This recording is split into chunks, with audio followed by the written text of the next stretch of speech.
আসসালামু আলাইকুম। Rebecca family ব্লগে আপনাদের সকলকেই স্বাগতম। সবাই আমার চ্যানেলটা সাবস্ক্রাইব করবেন এবং পাশে থাকবেন। আজকে আমি রান্না করব নরমাল একটা তরকারি। এই তরকারিটা সচরাচর সবাই রান্না করে। আমি আজকে পোয়া মাছ রান্না করব। পোয়া মাছ বেশিরভাগ পেঁয়াজ দেওয়া ভুনা ভাল লাগে, তো ভাবলাম নতুন শীত ভাব আর সিমও নতুন আনছি, তো পোয়া মাছের সাথে একটু সিম দিয়ে রান্না করি, তাই আপনাদের সাথে শেয়ার করলাম। আমি প্রথমে পেঁয়াজটা তেলে ভেজে নিলাম, এরপরে দিয়ে দিলাম আদা, এরপরে একটু দিয়ে দিলাম পানিটা, এরপরে হলুদের ফাঁকি, মরিচের ফাঁকি এটা দিয়ে, তারপরে দিয়ে দিলাম আলুটা। আর মশলা কষানোর সাথে সাথে আমার আলুটা কষানো হয়ে যাবে এবং আমি আলুটা কষাবো।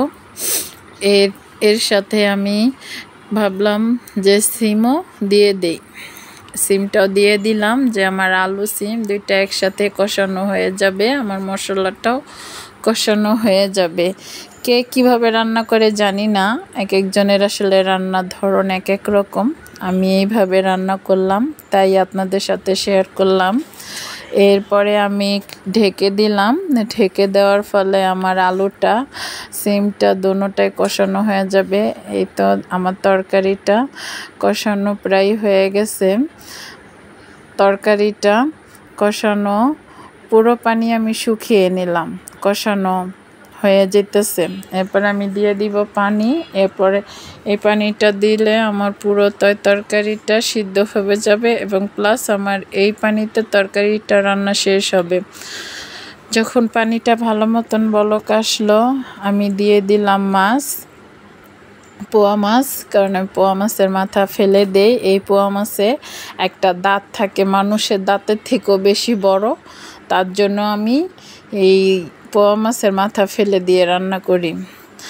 তারপরে দিয়ে দিলাম তিনটা কাঁচামরিচ অপশনাল, চাইলে আপনারা আগেও দিতে পারেন, আমি সবার পরে দিলাম।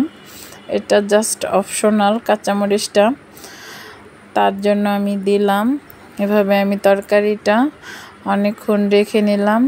দেখেন আমার তরকারিটা আমি দেখলাম সিদ্ধ হয়েছে কিনা, দেখলাম না পুরোপুরি সিদ্ধ হয় নাই, আর একটু সিদ্ধ হওয়ার বাকি আছে। আমার তরকারিটা আরও একটু সিদ্ধ হবে। এরপরে আমি আবারও এটাকে কিছুক্ষণ জাল করব। আমার জাল করা প্রায় শেষ পর্যায়ে। এরপরে আমি দিয়ে দিলাম ধনেপাতা, কারণ সিমের তরকারি বর্তমানে শীতে ধনেপাতা না দিলে কি আর হয় বলেন, তার জন্য ধনেপাতা দিয়ে দিলাম, কারণ ধনেপাতা সিম তরকারিগুলো সেই স্বাদ লাগে। এই তো আমার তরকারি প্রায় শেষ পর্যায়ে, তো আমি তরকারিটা ভালোভাবে এখন ধনেপাতা সিদ্ধ হওয়া পর্যন্ত অপেক্ষা করব। আমার ধনেপাতা প্রায় সিদ্ধ হয়ে গেছে, আমার তরকারি এই তো শেষ পর্যায়ে হয়ে গেছে। এই হলো আমার তরকারি ফাইনাল লুক।